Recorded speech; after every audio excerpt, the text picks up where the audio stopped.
How you doing? I know you're there. So, how you doing today? So, here we are Hi. finally. There was some question as to whether the men were going to be here on time for this one here, and as it turned out, we were. So, I'm very sorry, folks, but we were waiting a little bit on Miss Sunshine here, but it was worth it because she's the sunshine, right? So, Yeah. Oh, thanks. so we are here today speaking with Jeremy Young. Obviously, those of you who if you were following me on Twitter yesterday, if you saw what was going on yesterday, you saw that Jeremy went and he, tracked down, Ian Blackford over at the Inverness March over there in Scotland. And he got me a little sound bite where, Ian was basically saying hello to me and giving a little message for Scottish independence and, well, basically Scotland choosing its own future, I think, which is for me a preferable wording and a much classier wording. So I think I like it better. But either way, whatever means getting out from underneath the boot heels of Westminster, I think is probably what's best for the Scots at this point. And I hate to say that I have a strong feeling about Westminster, but I can't help but have a strong feeling about Westminster because everything I see coming out of there is, as a word I use on my other channel that I've coined over there on my other channel, is very disingenuous. And what that basically means, my lawyer friend who helps me on my other channel, Mr. Travis Williamson, who you may see in the live chat over here at some point, he basically, as a lawyer, has told us that that's basically lawyer talk that you use in a brief or something that you're writing to the courts to say, you're a goddamn liar. So, anyways, that's the way I feel about a lot of what's coming out of Westminster, that there's just disingenuous is just a bit more of a subdued way of saying it, more subtle way of saying that I think there's some untruth going on here. So anyways, so we're here today talking with Jeremy, who was there, went and got that soundbite for me, which I'm incredibly thankful for. So thank you for that. And if you want to tell us a little bit about your YouTube channel, I know that you've got a nice little YouTube channel going, and you might like to get some subscribers, maybe. So, yeah, that would be cool. I just basically tour about Scotland looking for very photogenic kind of areas and kind of just document it. Sure. Basically vlogs. But yeah, that's kind of how obviously my auntie. So I got told me about it. When you find one, and you're getting all set up, what do you do when suddenly the midgies come out? Oh, the midgies. I've got a pair of tights specially for that. I just put a pair of tights over my head. It's in a video. It's in your video. You did not. Yeah, like you can use that insect repellent all you want, but the midgies up here they're hungry. Brutal. Yeah, they are. Yeah. I'm gonna have They're black belts. Yeah. When I eventually get over to Scotland, I'm gonna have to go and experience these midgies just because they just sound so bizarre. Oh yeah. West Coast, mate. Well, if you I go know along, what mosquitoes are, but I don't know this thing about midgies is odd to me. Oh, they're bloodsuckers. Yeah, you're probably best not to experience them, to be honest. Well, that's probably true, but yeah. I just want to see them. Weird. I don't know. Just listening to Sharon describe them and everything. And Lane talking about them as they're really annoying. They're like, you do have things here that can bite you and leave you with something that. And a swarm though, tiny wee things in a swarm though in your face, in your eyes, and. Well, that would be annoying, certainly. That's why I was wondering about the swarming effect of them. I figured you probably had some way to deal with it yourself, but do they like swarm up and black out the video, or I mean, do the swarms get thick enough to? The swarms are thick enough so that you can definitely see that there's a swarm of midgies, but they're not like. I've had it that bad that I could actually feel as though I was inhaling them. So like I was breathing deeply. I was like singing throat. Hold on. Yeah. Glencoe. It's bad for us, Glencoe. Yeah. It's really bad up there. Oof, it's rough. Yeah. And they just haven't found anything that can help deal with them, huh? They're just that. The repellent it'll get you so far, but like I said, the midgies they're pretty. The pretty dedicated to getting what they want. So, yeah. Like the mosquito? Is it like Scottish? What I mean, is it a fly or is it what is it like? What is it? What kind of? So in terms of a fly, say I would say it would be like 100 of a size of a fly. It's a minuscule. Yeah. Sometimes you can't even see them, but you can just they're on you. You know. Oh really? Yeah. I've slept in a car once. The midges got so bad that we were camping in a tent. Once they're in, you've either got to seal them in or we left. So we left and jumped in the car. But there was 4 of us in the car, and it got so hot that we had to put the windows down just a little bit. And we put the windows down, and I swear that within about 20 minutes, the roof turned black.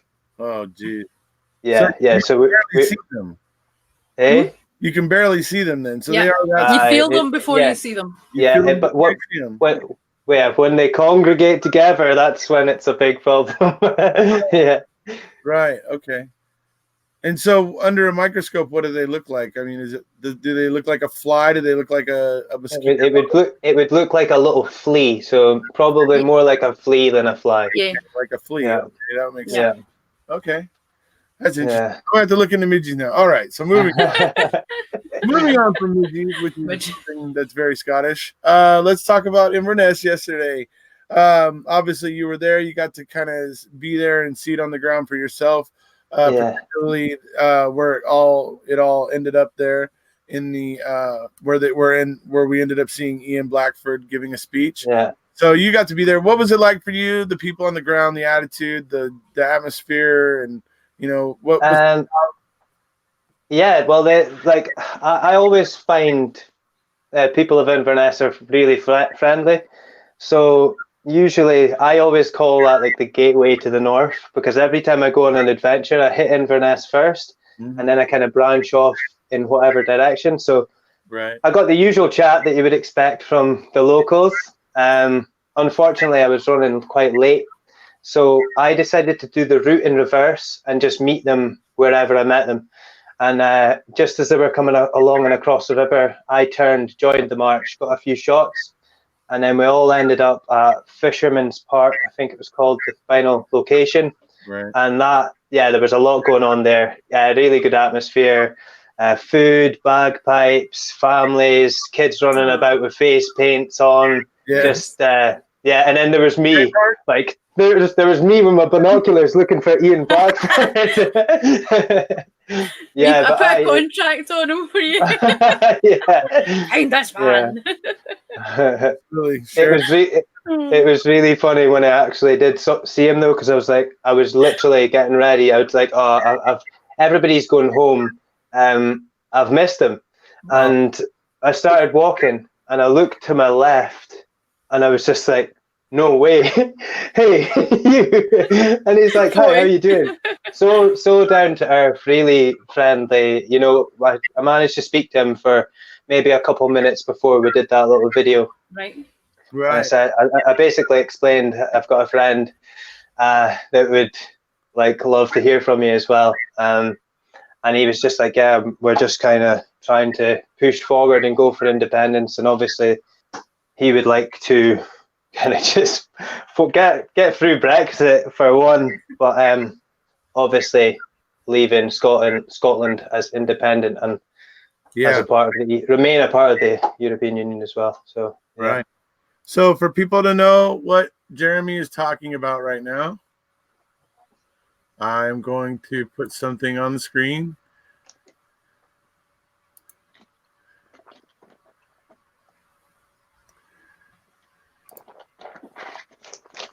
Share my screen here.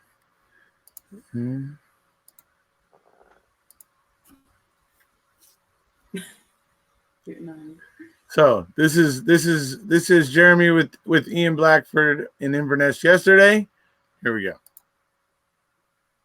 Oh, here's my sound.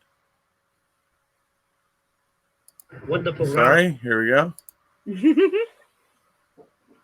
Look who I've got here, Ericozy. Hi, Eric. I hope you're well. Greetings from Inverness. We just had a wonderful rally for Scottish independence today, and we're keeping the dream alive. And I've no doubt that out of this Stramash, which is Brexit, Scotland will find its way as an independent country back into Europe. All the best to you. Freaking awesome. Totally. That's It's cool. really cool. Yes. I watch him in the House of Commons, and yeah, he's a little bit flamboyant. Yeah, he's pretty passionate, but he also talks a lot of sense. And when I look into what he says, I can see things to back it up. Unlike when I look into other things that other people say, I don't see anything there to back that up. Or at least like with Lisa and Andy, it's just a ridiculously stupid comment to begin with that should have never been made. So on and on it goes. But that's that video, the one that I sent you, Jeremy. Just so you know what he's talking about. All that. So I mean, that was just, I mean, that's the most insensitive thing possible that somebody could have probably said there.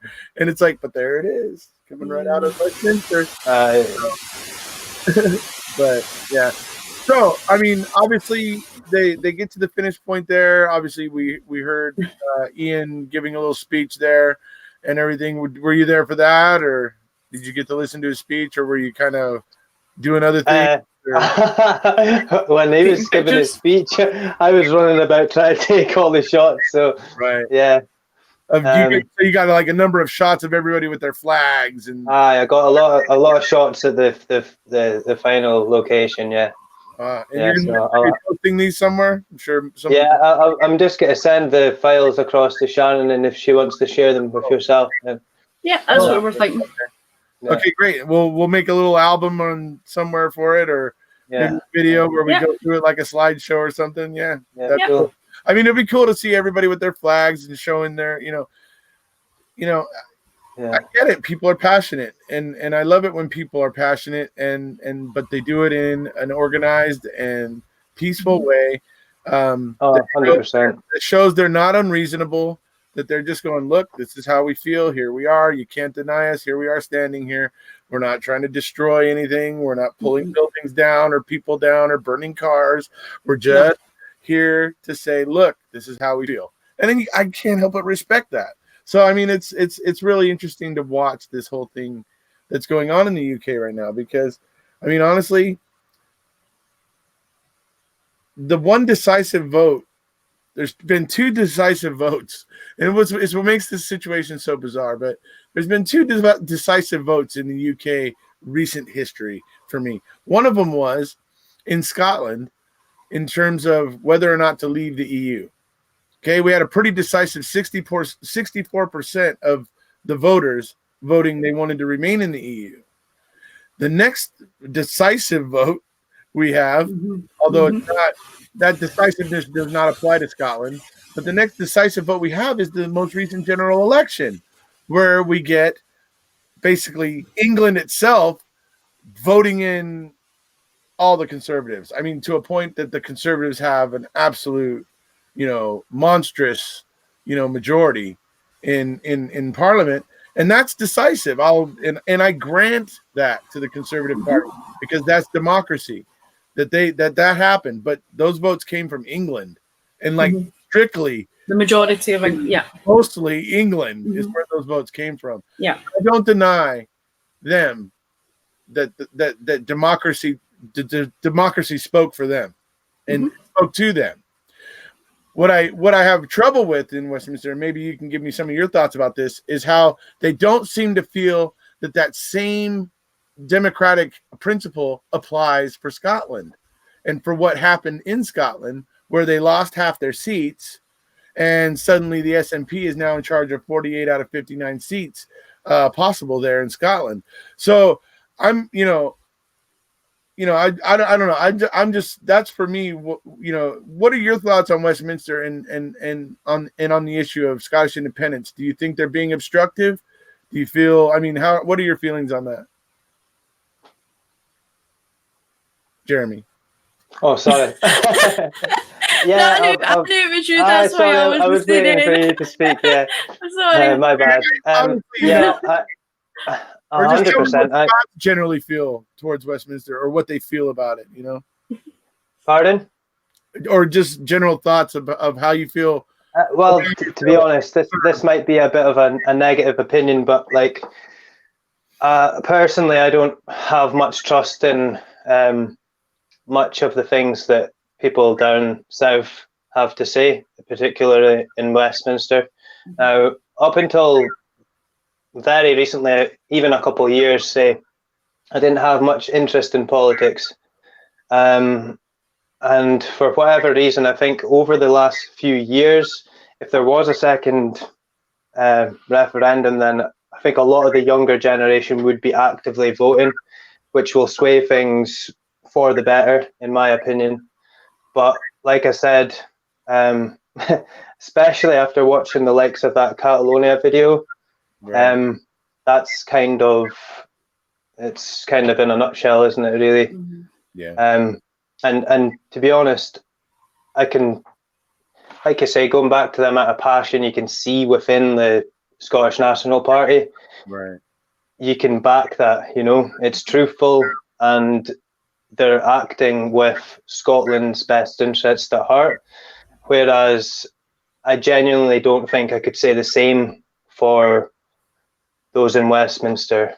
So yeah, that's kind of my opinion on it. I think that the Scottish Nationals definitely have, well, they obviously have Scotland's best interests at heart. That's why they would definitely have my kind of, I'd be in their corner 100%. That's something I was telling my good friend Captain Crunch yesterday. You may see he's in the chat right now. But anyway, we were having a chat yesterday. That's what I was telling my friend Captain Crunch. He also is one of those that just goes, "Oh, they're a politician? Oh, well." The liars. Yeah, exactly. Yeah. And they're all liars. I don't disagree with his mindset, because yes, there's a potential for on it. the whole, 99% of politicians throughout the history of time and everything have been self-serving. Whether they were evil or anything like that is here nor there, but they mostly self-serving. So he has that attitude. But I told him, I said, I gotta tell you, I share your attitude towards politicians, but when I look at the SNP, I can't help but be impressed by the fact that they're putting people first. Like, they literally are putting the people first. That's why Scotland has the best NHS in the UK. That's why, that's why people don't have to pay for prescriptions in Scotland. Yeah. They want the people to be healthy, and they don't want the people to be worrying about how to pay to be healthy and all that kind of stuff. So they're getting this stuff. They're taking care of it. The lower age for pensioners to be able to ride the bus for free in Scotland, 6 years younger in Scotland. That's what they're trying to do to help to strengthen the public fabric. This is what they're doing. Their actions and their deeds are speaking louder than anything that any of them could ever say, that could ever come out of any one of their mouths, is their deeds and their actions and what they're saying. I'm impressed. And they're politicians, and I share people's opinions about politicians. Well, they're talking the talk and walking the walk, you know? Yeah. It's hard to, that's phrase where they say, tar them all with the same brush. I think some people in Scotland will say that, they're all liars, or there's no point, but I feel like that's an excuse to not get engaged in it. Do you know what I mean? It's like, it's easy to just go, they're all liars, I'm no voting. They all say the same thing, nothing changes, we'll wake up tomorrow and it'll be the same country. That's just you being apathetic about life rather than, so. 100%, I would agree there, because that was very much my approach up until recently. Like I said, I literally, it was maybe an excuse not to get involved. But I very much didn't give it any actual thought, and I really did believe that, well, what difference will one vote make? Right. But when you actually look and get involved and see that it's a handful of votes in certain regions that can topple it in a different way, then it's like, well, you need to actually actively vote and get involved, because I think we're very, very privileged with the benefits that we get here and all the healthcare, everything that we've got. And if we want to continue to have those things, then it's a no-brainer, really, isn't it? Yeah. I agree. I agree.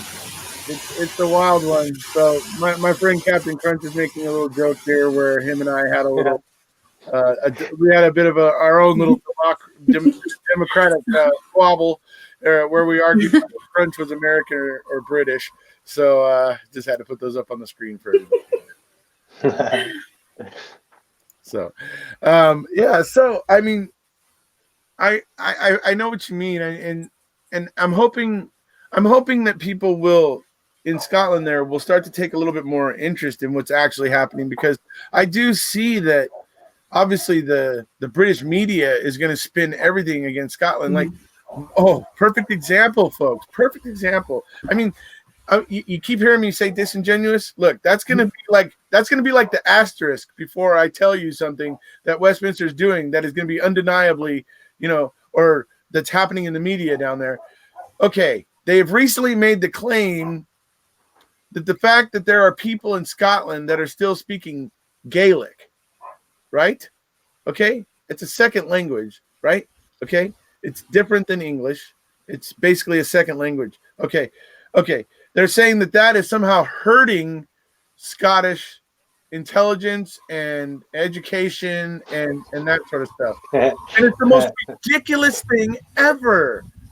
I mean, look at all throughout education, throughout Europe, even the United States, even though they don't make us learn a foreign language in elementary school, when we get to high school and we start taking foreign languages, they are very keen. Our teachers are very keen to tell us about how we here in America are kind of behind the curve, because over in European countries, they want you learning a foreign language as soon as possible because it helps your brain develop. Yeah. So again, tell me how this makes sense that Scots who learn surely if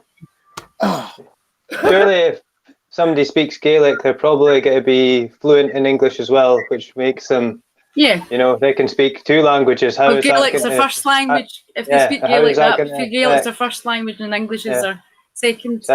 But that just means they can speak both. So there's, do you know what? Is it possible that they're trying to dumb down the Scots? They're scraping the barrel. Look bad, right? Like they're just. It strikes me as ignorant racism. That's exactly. If we were a different color, exactly. If we were a different color, we'd be color. But it is discrimination. Yeah, so absolutely. Obviously, I say racism. That's a bad word for it. But then again, maybe. But we are a race of Scots. See you as a different race, even though you look very much the same. But I don't believe that's really true either, because I know there's a lot of people in England that love people in Scotland, and I know there's a lot of people in Scotland that love people in England.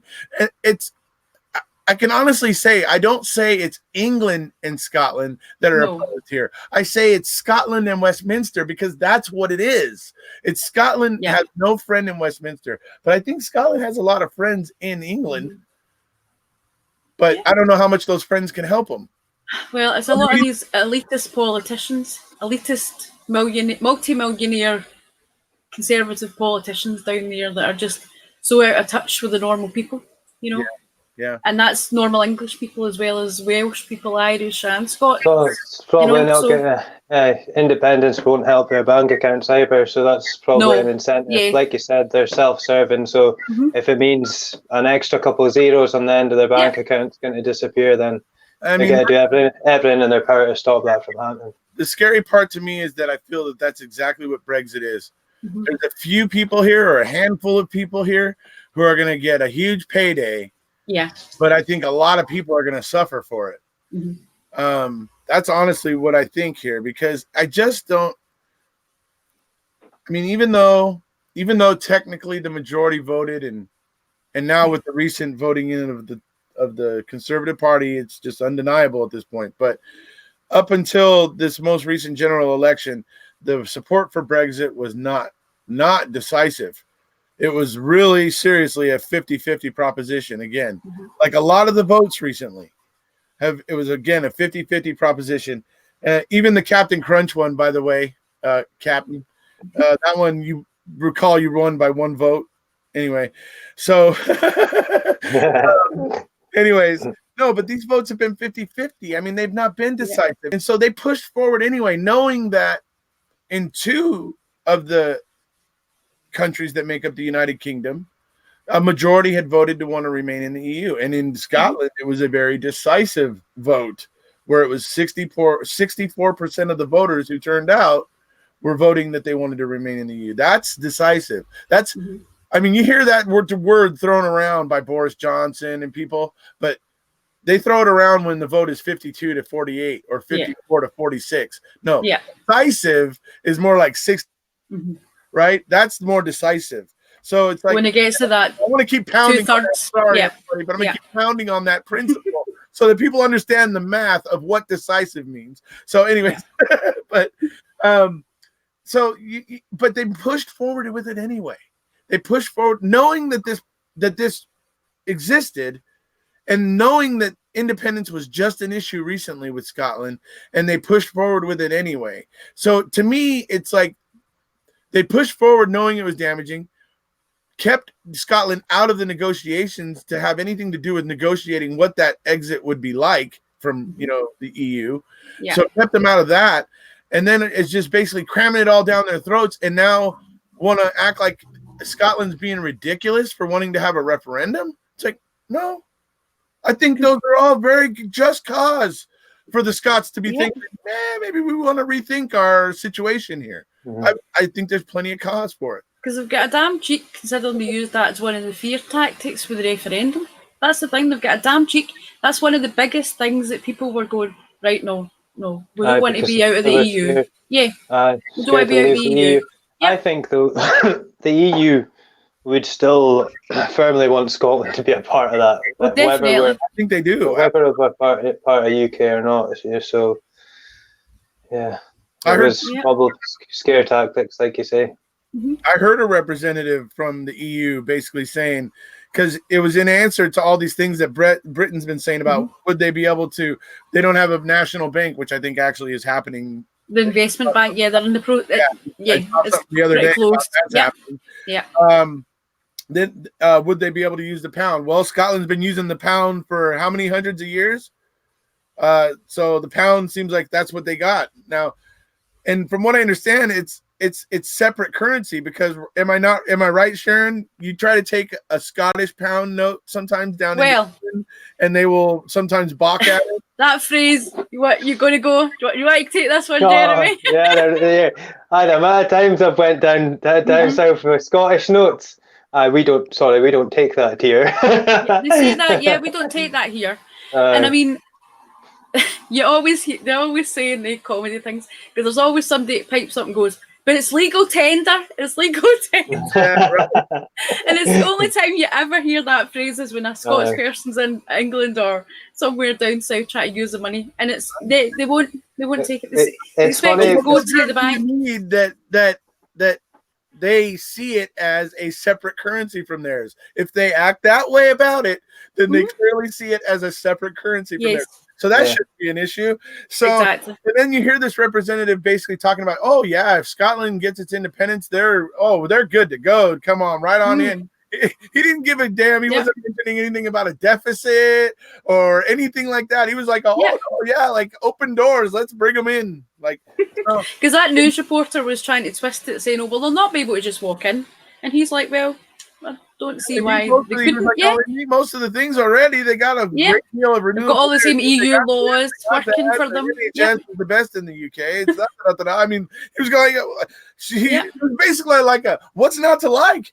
He basically shut up. It was quite funny. It was really funny. Yeah. I can't even remember what that guy's name was, but he was one of the EU representative things and guys, and so he was like saying, obviously he's not saying come on in, like there's a stamp of approval, but he was just going, there's no reason why we wouldn't be allowed in. That's what he's saying. There's no reason there.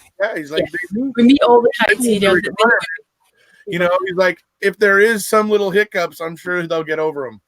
Because we have been members the same amount of time, obviously, as the rest of the UK. So it's not like as if we're just, it's just the name that's changing. You know what I mean? We're the same place that's always been in the EU. We run the same way. So.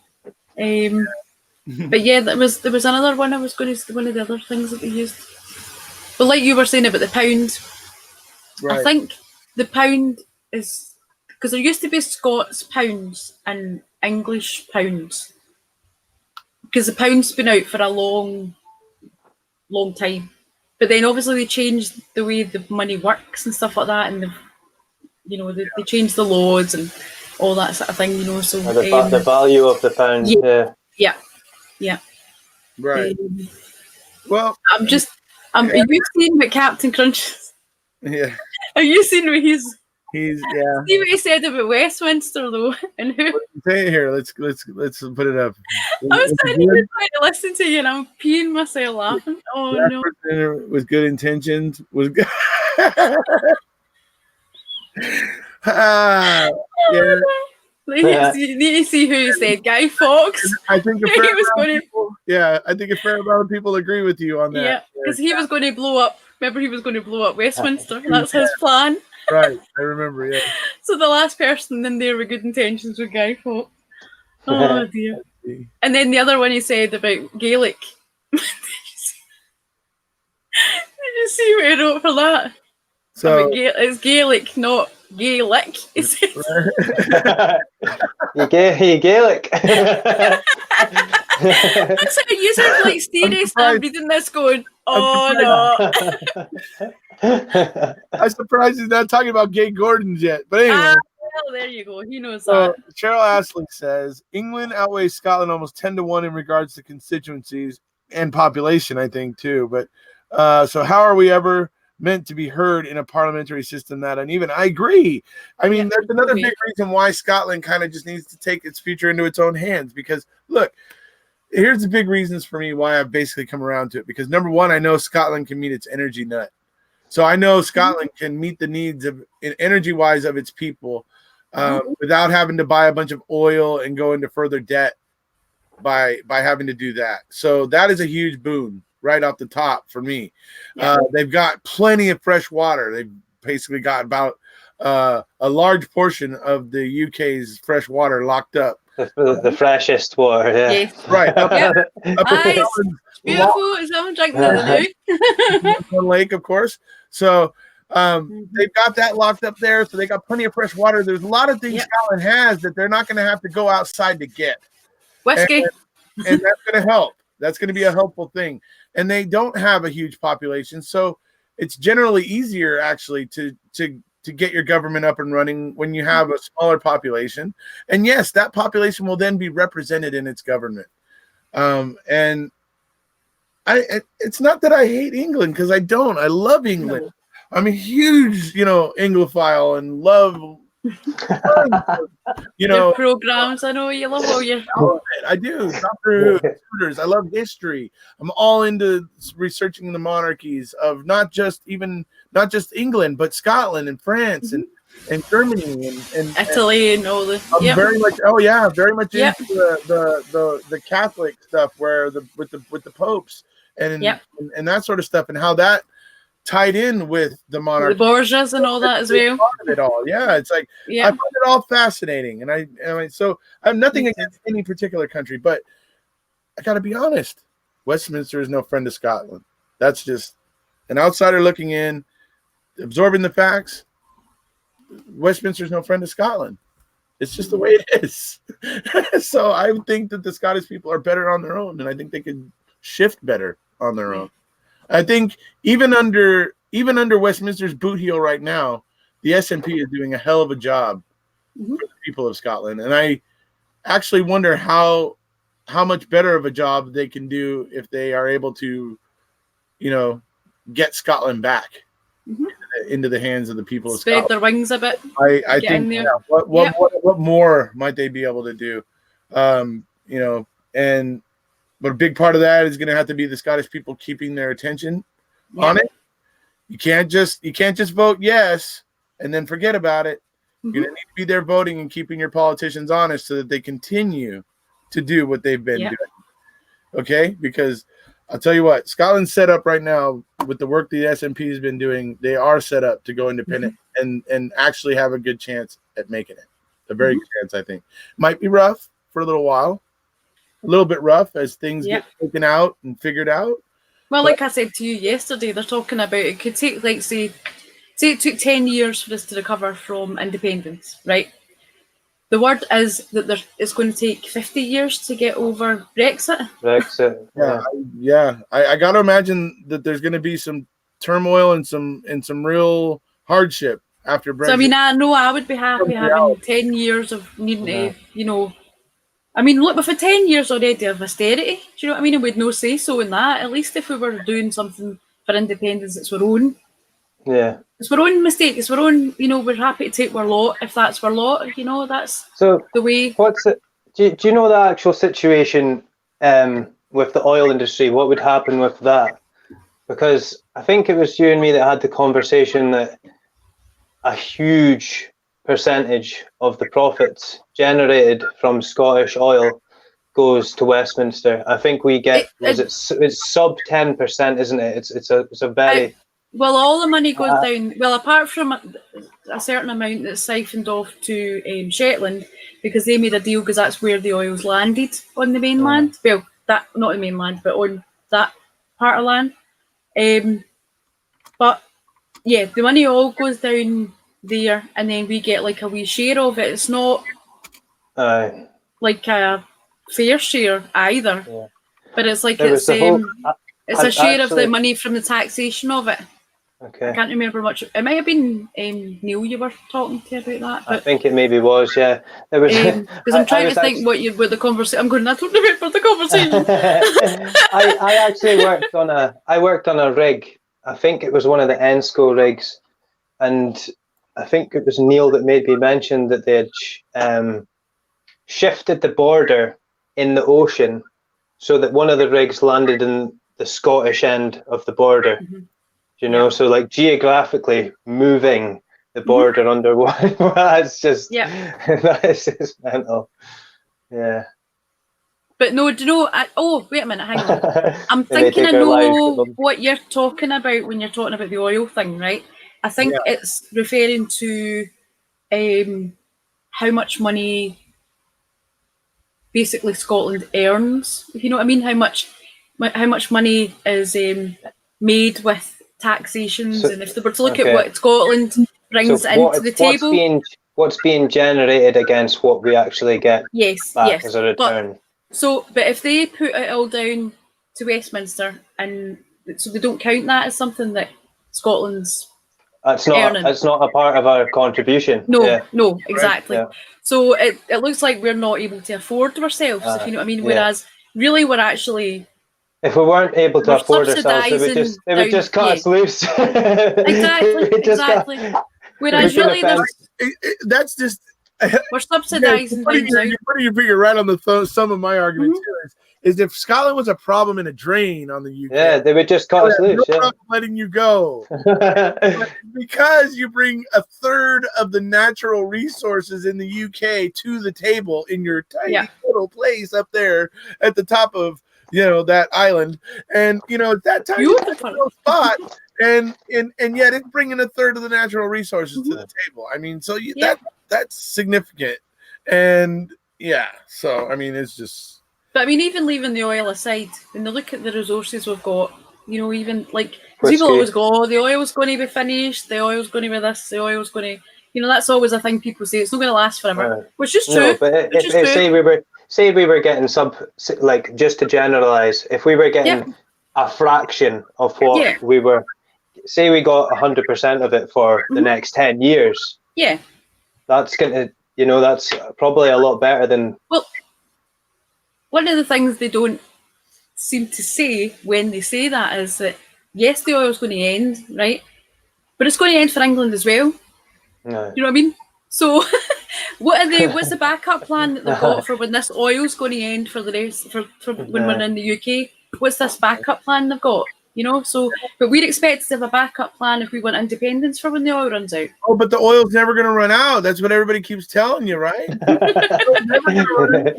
not going to run out. It's an infinite source. There is quite a lot. There is quite. And there's a lot. Keep finding new places. It's just they need to find a way to.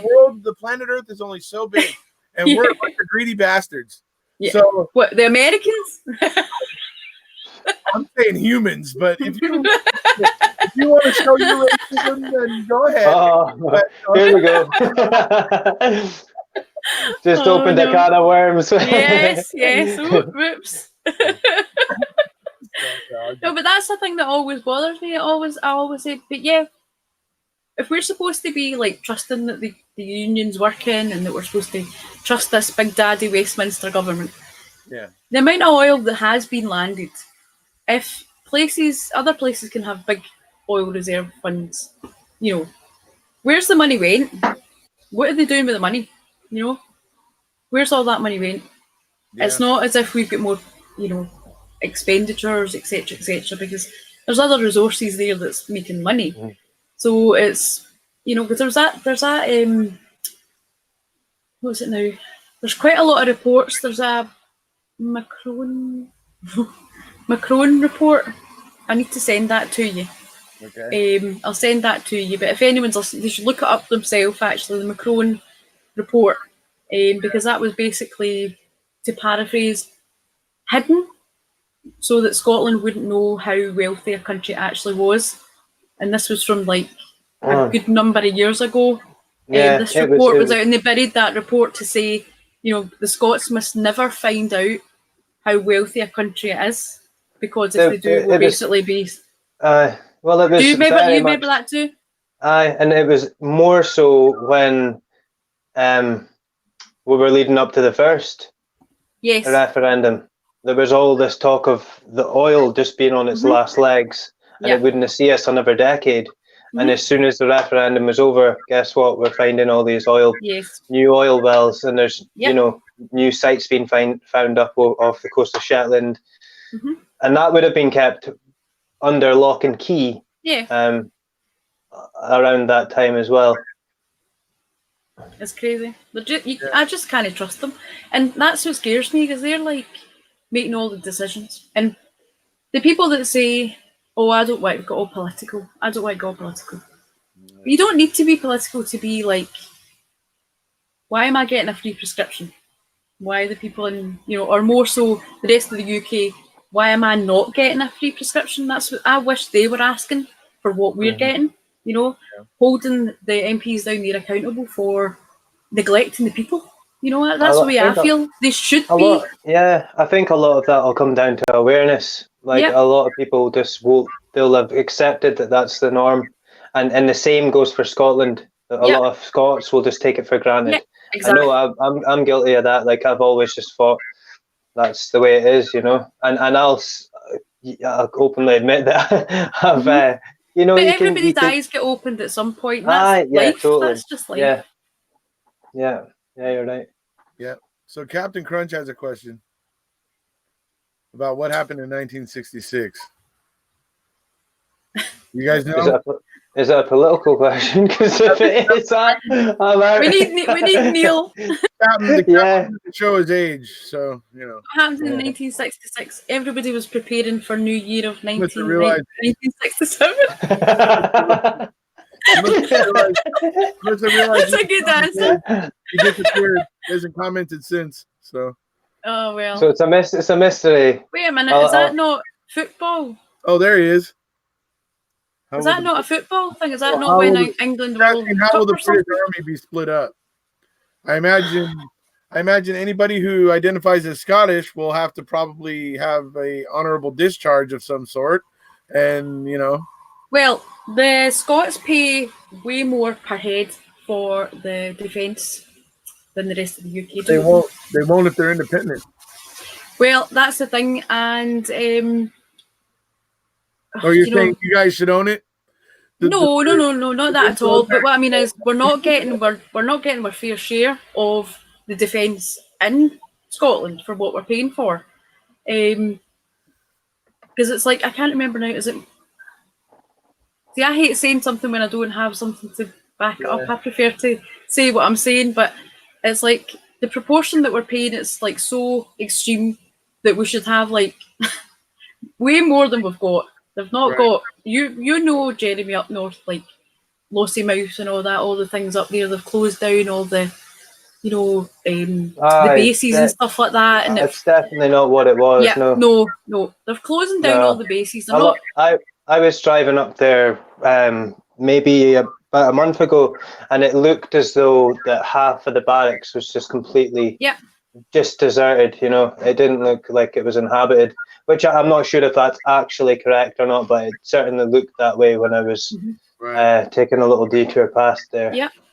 And I mean, the amount we're paying for that is like, what are we funding? You know, it's obviously we need defence, we need all these things there, but the amount of money that's one of the bugbearers of the SNP and a lot of us is the Trident nuclear weapons. You know, because it's like that is such a big drain, right? And one of the things that I get really ticked off about is the fact that why is it in Scotland? You know, why is it in Scotland? Yeah. If they don't have any respect for the Scots in other ways, why are they putting, you know, it's not out of the realm of possibility that they're... Yeah, right. It is a bit disrespectful. Why isn't it on their own soil? I mean, why did they put it in Scotland soil? So yeah. There's also like loads of, you know, flippant comments where they've said, well, you know, they don't want it to be too close to the people in London. They don't want it too close to Westminster in case the bomb goes off. Because it's in case, well, if they decide to send it off, is it a heavy populated place, or is it because of the political power where down it's there? at is still where. If anything went wrong there, it would wipe out nearly all of Scotland. So what they view as the governmental center of the UK. That's basically it's arrogance. Yeah, that's all it is arrogance. But they say somebody wanted to try and take it out. That's the thing. They're coming in. They're going to be blowing up Scotland. You know, if somebody decides, oh, let's aiming for the waters, strike. Aye, so it's far enough. The blast won't get them down there, but it'll wipe all of us. But it will. There's a map, and it shows you how far if something happens. The blast radius.